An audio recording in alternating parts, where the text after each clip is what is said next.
The following presentation is brought to you through the power of science. Ooh, shiny. So, today is Thursday. Yeah. On Tuesday evening, I had to give a presentation in my capstone film analysis course. That's a 5,000 level film analysis course for my senior project. The presentation wasn't my senior project, but I had to give my presentation on the movie She's Gotta Have It by our wonderful leading man, Spike Lee. And me and my group members happened to find that it was difficult to give a presentation on the movie She's Gotta Have It without very directly addressing how women are treated in the movie and or the main character. And then in the middle of my presentation, the man who I hate most in that class raised his hand. And nobody else was raising their hands, so I couldn't ignore him. So I said yes. And he said, I think this movie is a feminist piece. This is She's Gotta Have It by Spike Lee. The title of the movie is She's Gotta Have It. I think this movie is a feminist piece. And I said, okay. And then later on in the same class day, not only did I have to hear him say that, but then later on, we were having a discussion, and somebody said something about some movie, and he raised his hand and said, well, I mean, just, okay. Speaking of women, that's how he started his sentence. Speaking of women. And that's what my day-to-day life is like. Should we move on to happier, geekier things? Sure, that was a little spicy maybe for the podcast. I don't know. Oh, okay, well. Welcome to Generations Geek, a more or less family-friendly celebration of all that is geeky. I'm science fiction writer and editor Scott Pearson, and along with my daughter Ella, hello, we are two generations of geek. This is episode 58, Geek Actors Live on Stage, as we discuss all the cool actors from film and TV that I saw on stage in London. And a little bit from me on that as well. Now, on with the show. Okay, as our listeners know and or remember, you spent an entire school year in London, gave you the opportunity to go see a number of stage plays. And the thing about, we've talked about this before on the podcast, the thing about English actors is first that there's only 12 of them, and they're in everything. But that not only are they in everything in the movies, but they're also in everything on stage, because British actors tend to do both stage and screen, where here in the States, it's usually a much more solid divide. You have some people that cross the boundaries, like Meryl Streep does stage work, and other people do stage work. But that's why, and I'm going to say something, and I'm going to refuse to explain it, because I'm not a theater or an acting major. I'm a film major. That's why British actors are like that. Because they train not just for on-camera acting, for acting in general, as well as on-camera acting and stage acting, theater acting, whatever they've all done Shakespeare. Exactly. I first learned this when I was living in England 4,000 years ago when I was in college. I went to some plays, went to a few Shakespeare plays in Stratford-upon-Avon. And I wish that I had been able to go see a play in Stratford-upon-Avon. But I also don't care about Shakespeare. That's a whole other podcast. Spicy. Hot take. I saw Kenneth Branagh's Henry V on stage in Stratford-upon-Avon years before he then made the film version. And on the stage version, I don't remember in the film version, but on the stage version, the narrator was played by Ian McDiarmid, no one other than Emperor Palpatine himself. What? Wow, that is That's high-powered geekery on stage. And it's timely, is what it is. And timely. I didn't realize how timely it was at the time because I didn't know that they were going to go back and just dig him up and of put course, him in the movie. Is he dead? Was he in? Did he do the voice He did the, as far as I know. for Rise of Skywalker? Yeah. Huh? For Rise of. Sorry, that was mean. For Rise of. Last name you chose for apparently no reason. He was astonishing on stage as the narrator. He did this thing. Say, do it? Well, he did this thing where he was like projecting. Bro, actors. And then all of a sudden he was whispering. And the stage was so quiet. You could just hear him, and it was amazing. Actors are weird. You know, I would go to the play, get the program. When I would get back home, I would start, get back to my flat. I'd start looking through the program a little bit more closely.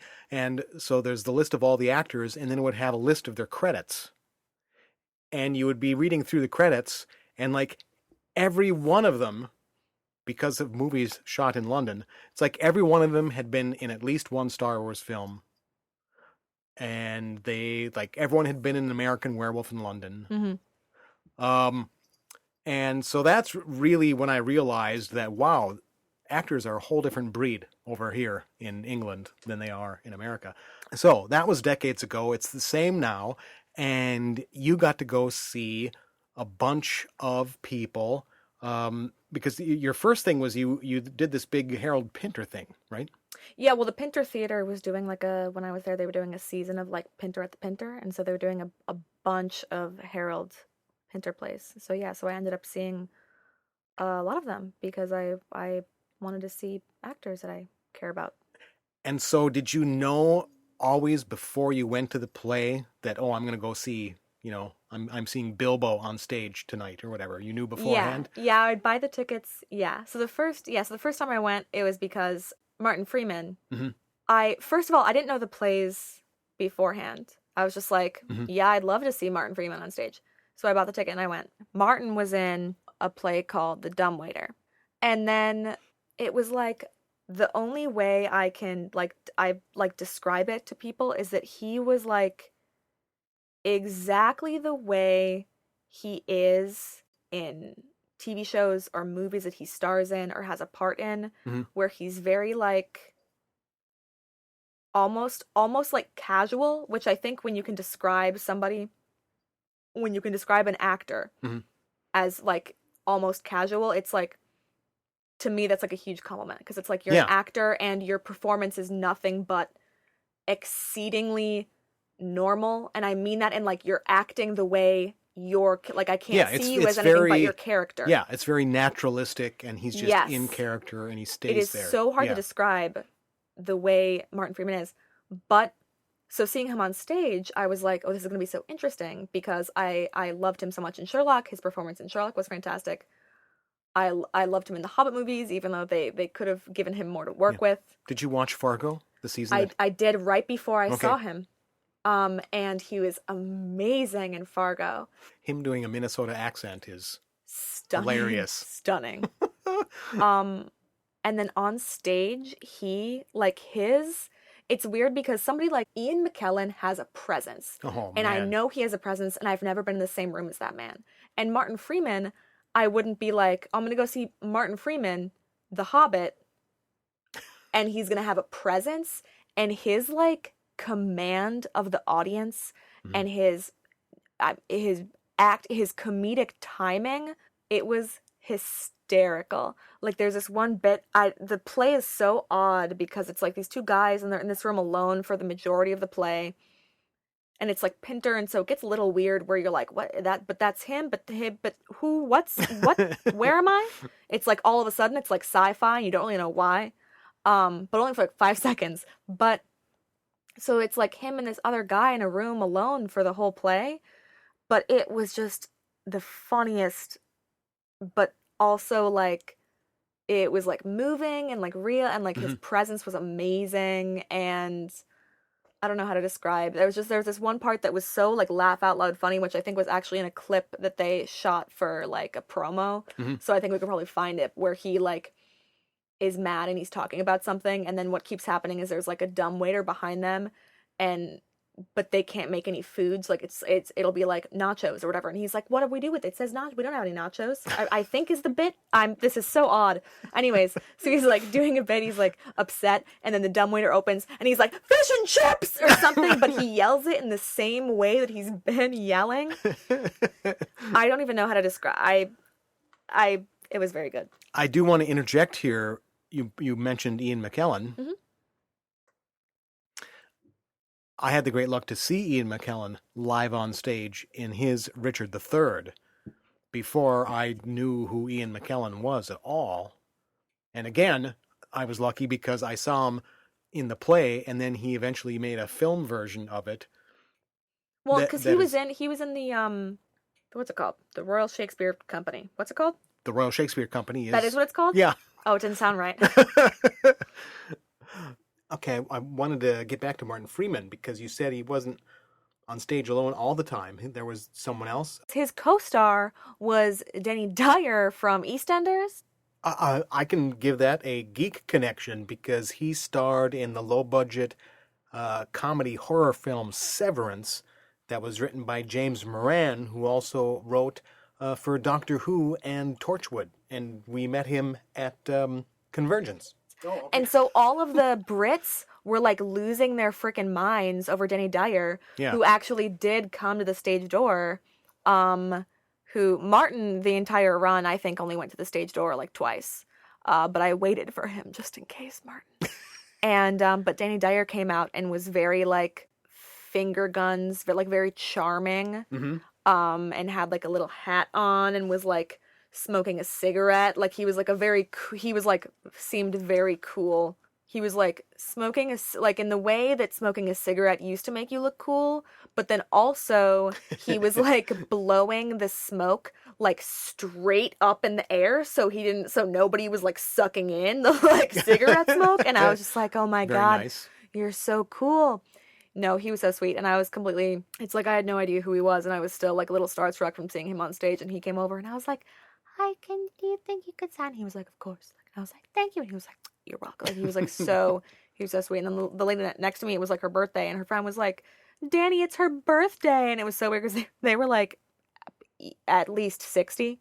Mm-hmm. And so these two ladies, and one of them was like, Danny, it's her birthday. And he was like, oh, happy birthday, honey. But like in a way where it seemed like he knew them from before, but he didn't. Like he was very sweet and smooth. But I don't, I don't fault Martin for not coming to the stage door. That's a lot. So I saw Rupert Graves, who played Inspector Lestrade on the BBC Sherlock, because I loved him. He was in Victoria Station, and it was like 3 very short plays, I think, in one night. And he was in the one in the middle. He was so good, obviously. Mm-hmm. It was like about a taxi driver, but he was like on the phone the whole time. Like it wasn't. Mm-hmm. It was very funny. He did a very good job. Like this a very minimalist stage thing? Was he just sitting in a chair? And of course. Cool. Cool. It was almost always like him by himself on stage. Mm-hmm. And he was like, so he had really to carry the whole thing. And he was really funny. And it's like this, it's like him on the horn with somebody at the cab company or whatever. Yeah, he was doing this like this lower class London accent. It's not like Inspector Lestrade is a comforting character, mm-hmm. but for some reason I hear his voice and I'm like, yes, father. Even though it's not like, I don't know but it's just like, it was very. Did you find yourself distracted? Because this is the thing when you have people who have become, very famous in certain roles, mm-hmm. or roles that you've seen them in. It wouldn't be as big a deal for Graves because Lestrade is a little bit more of the supporting character, or whatever. But he was a big deal to me though. Like I was like, yeah, I mean, that's freaking Lestrade, and I'd know his voice anywhere. So. And then of course with Freeman, who's looms even larger in geek hearts. Well, and right before I saw him, I watched the entirety of Fargo because I was like, God forbid I meet Martin Freeman at the stage door, and I hadn't watched Fargo. So did you find yourself distracted at all because you were watching Bilbo or whatever, and then did it take you any time to sort of adjust, and then you were just seeing them in their role? How quickly did they dispel the other roles by their performance? It felt very, and I mean, maybe like I had the luck to see actors on stage who are just like good mm-hmm. actors. It was very like their voices, it's weird hearing their voices because they're so familiar. Yeah. Like that part, it was like just the sound of it was a little odd, but not in like a distracting way, just in like a I know them way where you're like, oh, that's my friend, but it's like not your friend. Yeah. No, there would be like a few seconds where like the curtain came up or whatever, and it's like, that's Yeah. him. But it was like for most of the shows that I saw, I was far enough back where it's like you still have this sort of like disconnect where it's like I'm in the nosebleeds at the Pinter Theater, which is like small but also like old London buildings. They're like still tall, and so I'm like at the back at the top. Because I'm like, yeah, I'll buy whatever ticket is £15. So yeah, there'd be like a moment, especially with Martin Freeman. Actually, there was like a moment where the audience definitely was like, "That's Bilbo." Especially there were like other nerds near me who were like, like audibly like when the curtain came up and he was on stage. But both of them and then also everyone I saw was very like it would be like there was a moment and their voices the whole time sounded so familiar, but they were they played their roles very well. Well, I've seen Patrick Stewart on stage in Who's Afraid of Virginia Woolf. Grandpa. And it was obvious that, a lot of people that were there because of Jean-Luc Picard. And so you get these... How could you not? So you get this great weird mix of like half the audience is hardcore theater people and then half the audience is hardcore geek people. And then they're overlapping for this particular performance. Well, I also saw Every Good Boy Deserves Favor, the Tom Stoppard play. And what I had completely forgotten until just looking it up now was that it was actually directed by Patrick Stewart. Oh my God. And it starred Gates McFadden, Jonathan Frakes, Brent Spiner, and Cole Meany. And I mean, it was 4 people from Next Gen. The dream team. Toured in this play. Not you, Dad. Them, Dad. Brent Spiner's my dad. You're gone. You're fired. And of course, every time when they first came out, it's like the geek audience is going, "Whoa!" But then very quickly people settle down and they just get into, now I'm watching this stage play and the actors are acting and they're not acting like their characters that and so it can be very strange and funny seeing the people that in these different roles. But we're not done with London yet. I'm looking at my notes here. You also saw Daredevil on stage, Charlie Cox, right? Yes, I did not. He was a plus. I did not go to see that play Charlie Cox. You'd actually had never watched Daredevil. No, I did. I watched the first season. Oh yeah, and it was just a bit grim. It didn't grab you, and so you moved on. No, from it was nice. I've never the superhero TV shows. They've never quite done it for me. So it's not like I was a huge Daredevil fan, but it was definitely a plus to see him on stage. That was wild. Who was in the play with Charlie? Zawe. I'm almost certain it's Zawe, Zawe, Ashton. Oh yeah, was the female lead. Yeah, she played the like a receptionist for Jason Isaacs in a British TV show called Case Histories. Because they all know each other. But you went to see her, or you knew about who she was beforehand? Was that what you were saying? No. I went to see Tom Hiddleston. Oh. Who many people would only recognize as Loki from the Marvel movies. They know his name a little bit more now sometimes. But people, usually I have to be like, I love the actor Tom Hiddleston. And everyone's like, who? And I'm like, one of the things he's done is play Loki in the Marvel movies. And then people are like, oh, him? And I'm like, him. Because nobody puts any respect on his name. I think it was actually shortly before. No, it was like not that long after I'd got to London that they announced the run of Betrayal starring Tom. And I was like, oh my God. So Betrayal was the reason why I knew about the Pinter. At the Pinter, me and my friend, we did the whole like ticket thing, like in like 4 waiting rooms on like 3 different browsers, and got tickets in the 3rd row, which thank God, because I think first row, I was going for first row, and I think it would have been too much for me to handle. Because he, let's see, so he was in Thor, which I loved. But then I feel like I really, I guess when we started watching the MCU movies very close to when Avengers hit theaters, so that was 2012. Yeah. So I think I probably watched Thor and then watched the Avengers in the same year. So I loved him as Loki. Yeah. Flawed character, whatever. It's kind of evil, maybe redeemable. Checks a lot of boxes for me. Yep. Yeah, so it was 2019 that I saw him in person, and I had been a fan since 2012. Yeah. And now, what was the name of the play that he and Charlie and Zawe were in? Betrayal. And so now that's a more of a straight powerhouse drama. Yes. Because the other ones you mentioned were more comedic. They're comedic and they're weird in a way that really only it's very Pinter. So then what was it like seeing him in a really dramatic thing? Because obviously when you see him in the MCU movies, it's all, snarky and there were funny moments, but I knew, I'd seen a lot of his other stuff, I knew that he was going to send it. And I'd also been watching, I did not see opening night. I did not try to get tickets it was right, not in the middle, but slightly towards the end where I was we're going for these dates because it was very strategic getting the whole first few rows thing. So I wasn't necessarily very surprised by the drama of it all, the acting. It was shocking to be in the third row. If only this were a video cast, people would have just now been amused by our cat, Ripley. She's got Tarzan syndrome, climbing bro. up over the back of the chair. You're gonna call it anything but Tarzan? That's Tarzan syndrome. It's okay. You're an only child, just like me. It's okay. So how was the play? It was amazing. The staging was fantastic. The acting obviously was fantastic. Yeah. The actors all had very good chemistry. The staging was so all three of them are on stage almost the entire time. Mm-hmm. And the play is about infidelity.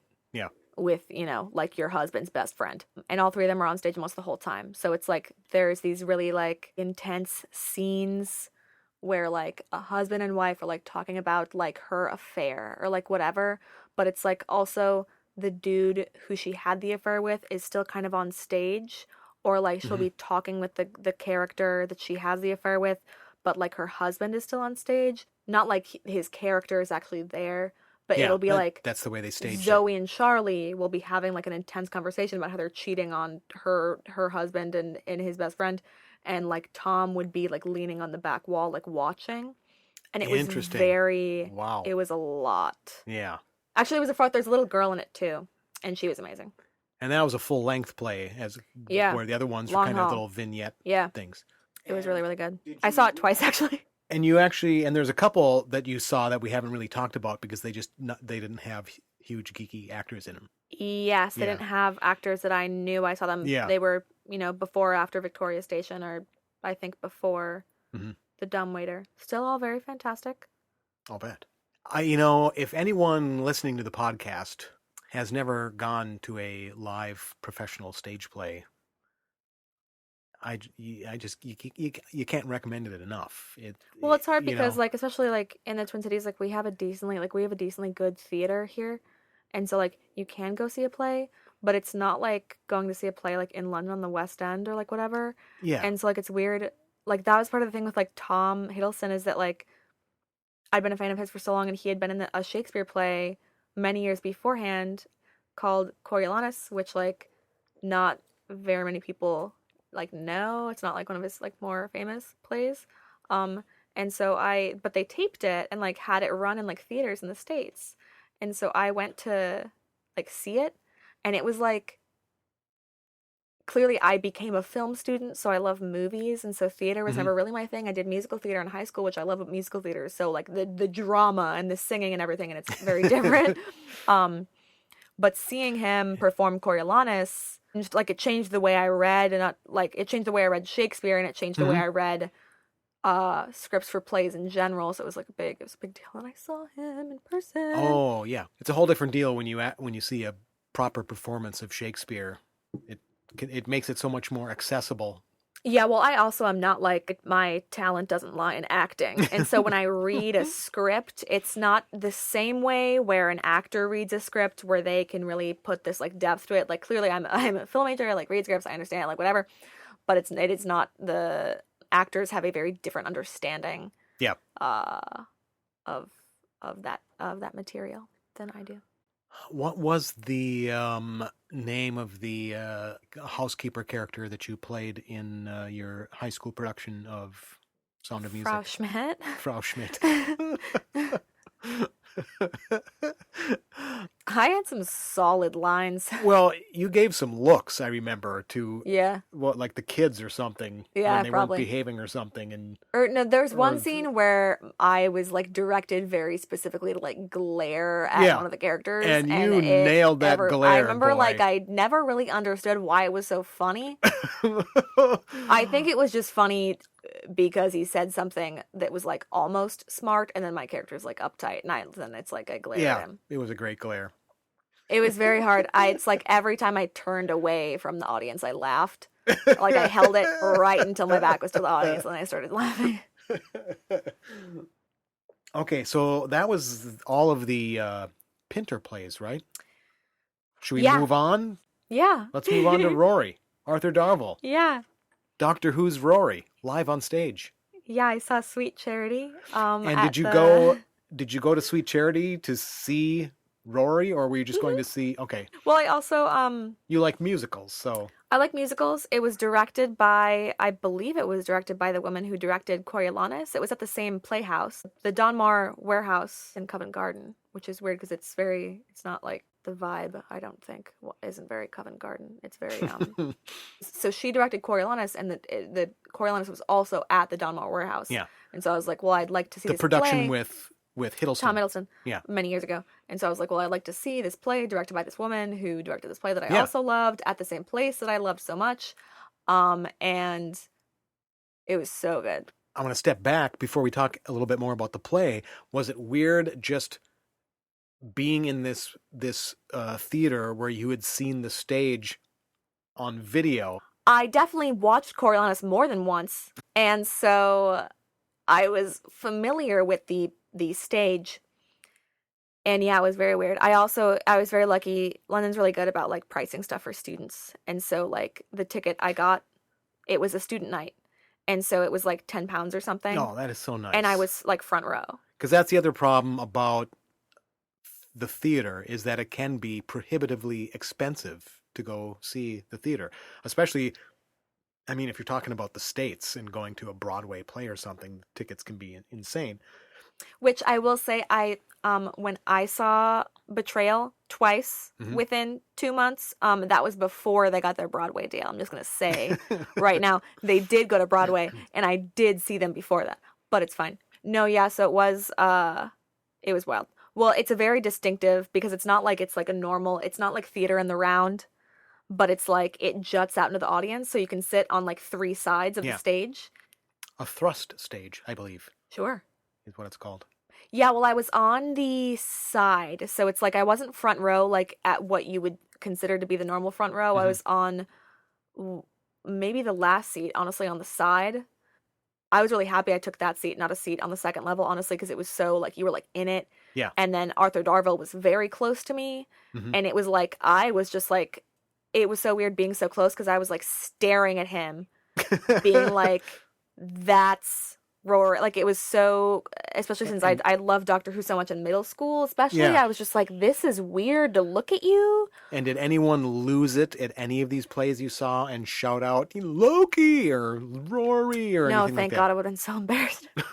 They definitely, security at the Harold Pinter Theater, like, they had a handful sometimes on the stage door. I know there was a lot of, because like I'm on like Twitter or whatever, and so the whole time I'm like looking at people being like, stop freaking out at the stage door, you're ruining it for everyone else. Stop being a lunatic. I mean, I'm always, obviously I'm a super geek myself. We're both super geeks.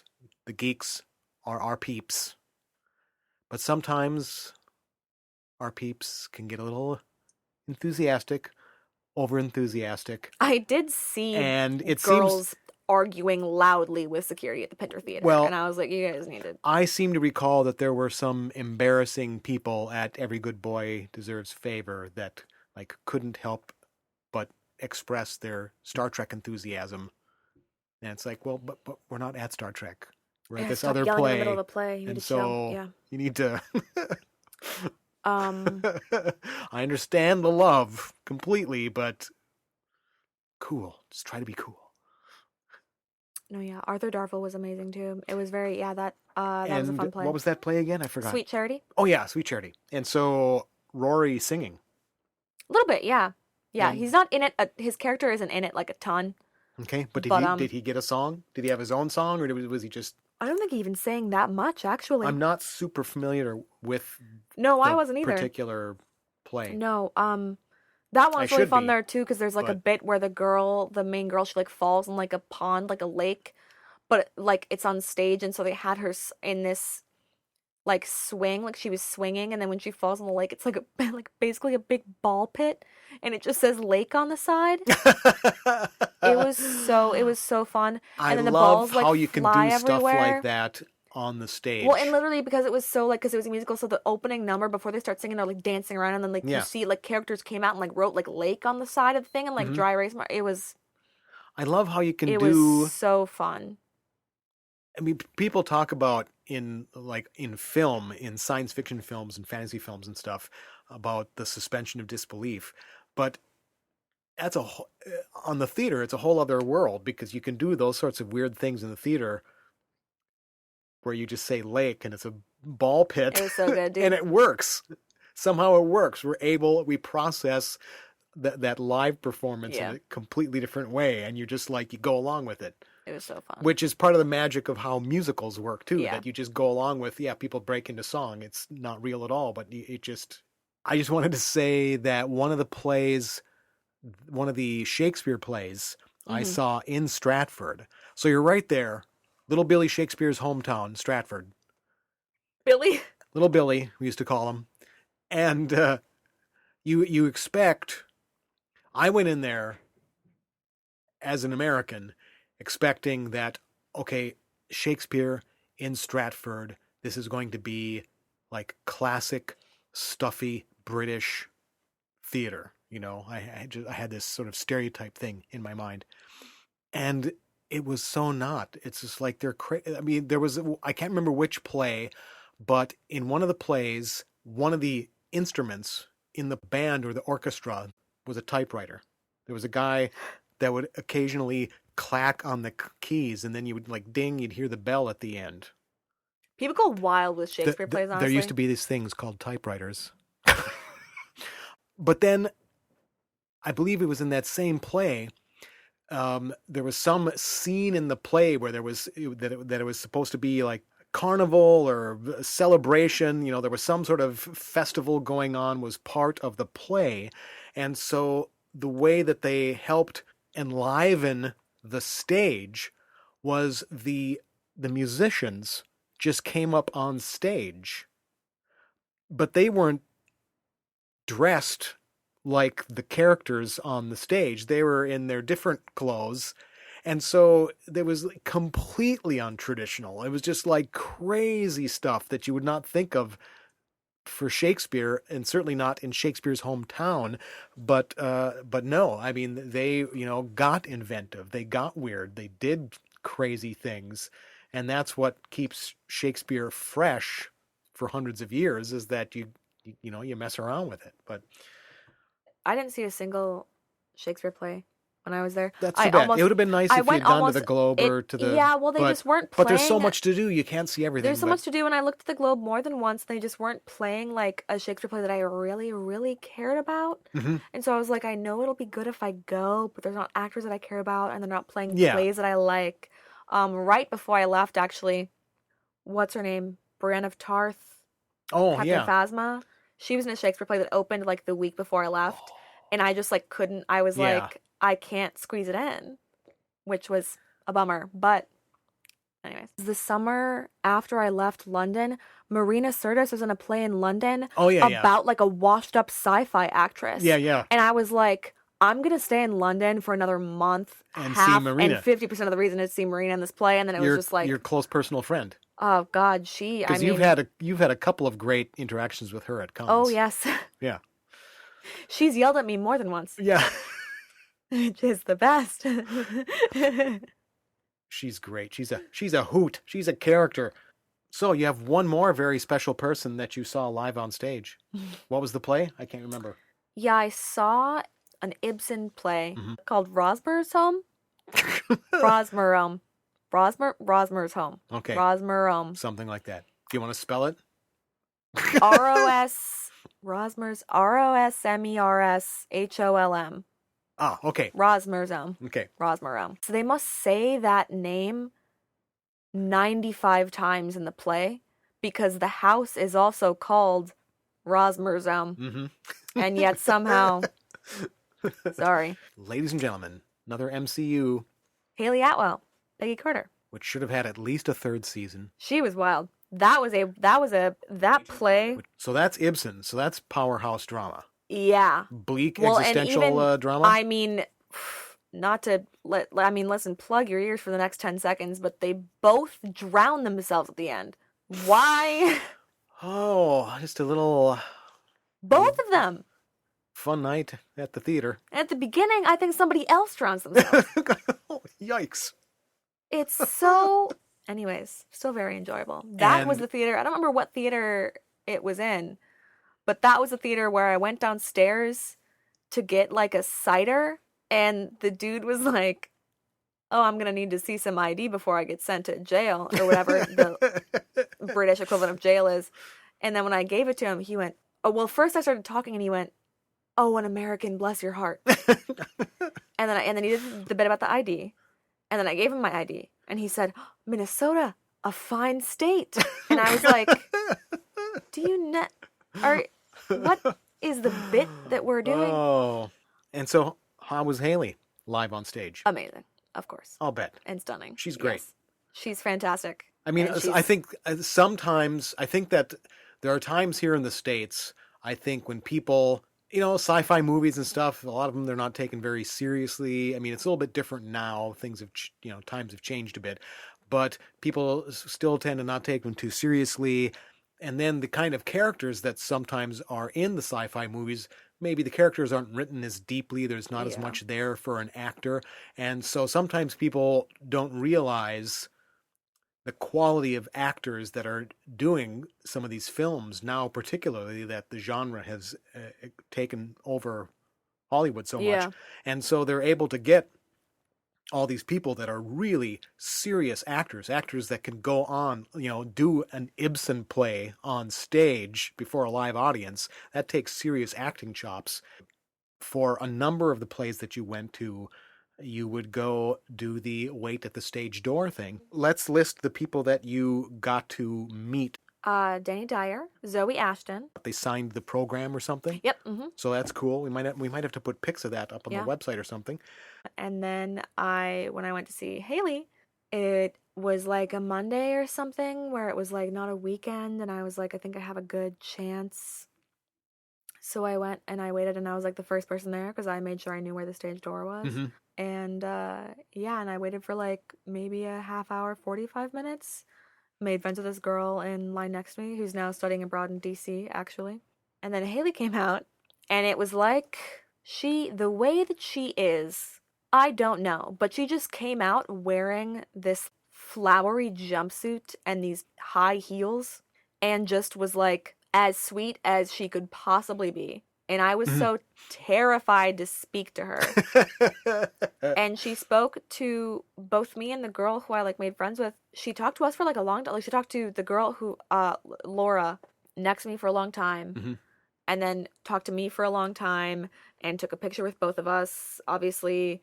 And talked to us for a long time about the play and whether we had read Ibsen stuff before and whatever. Both of us were too embarrassed and or polite to be like, "Oh my God, I loved you in Captain America." Because I was talking to, I was talking before, and I was like, I don't want to be the person who comes to see her in this beautiful play she's put her heart and soul into for however many months, and then she comes to the stage door and it's like, I love superhero movies, and what was it like kissing Chris Evans or whatever.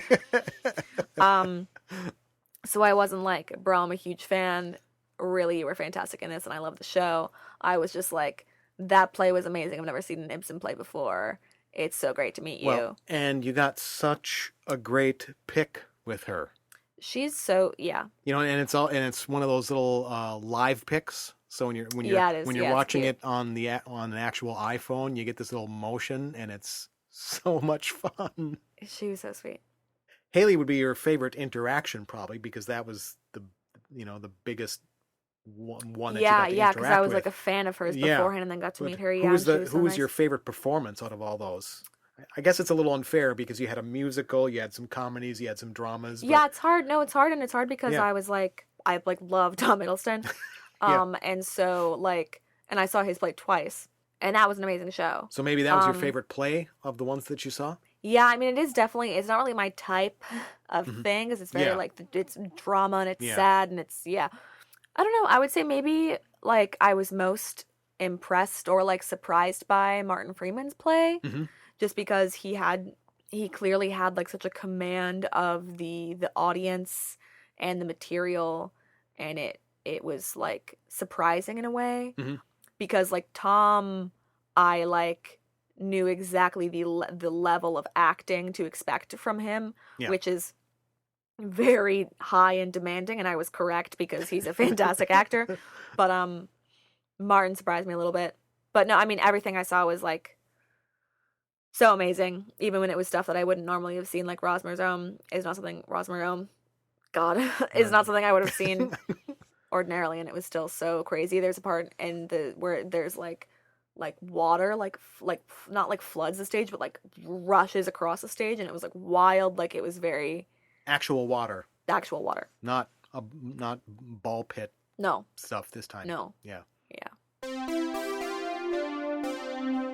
that is all the time we have for this episode. Tune in next time for more geeky fun. Until then, check out our website, generationsgeek.com, for blog posts or to stream any of our episodes. And you can also consider dropping something in our tip jar on Ko-Fi or support us on Patreon, where we are slowly, very slowly, uploading some exclusive content. We were born on thechronicrift.com, but you can now also follow us directly on your favorite podcasting app. Please leave a review for us wherever you can. Tell your friends, your family, geeky strangers. You can also follow us on Twitter, Instagram, and even Facebook. Thanks for listening, and come back next time.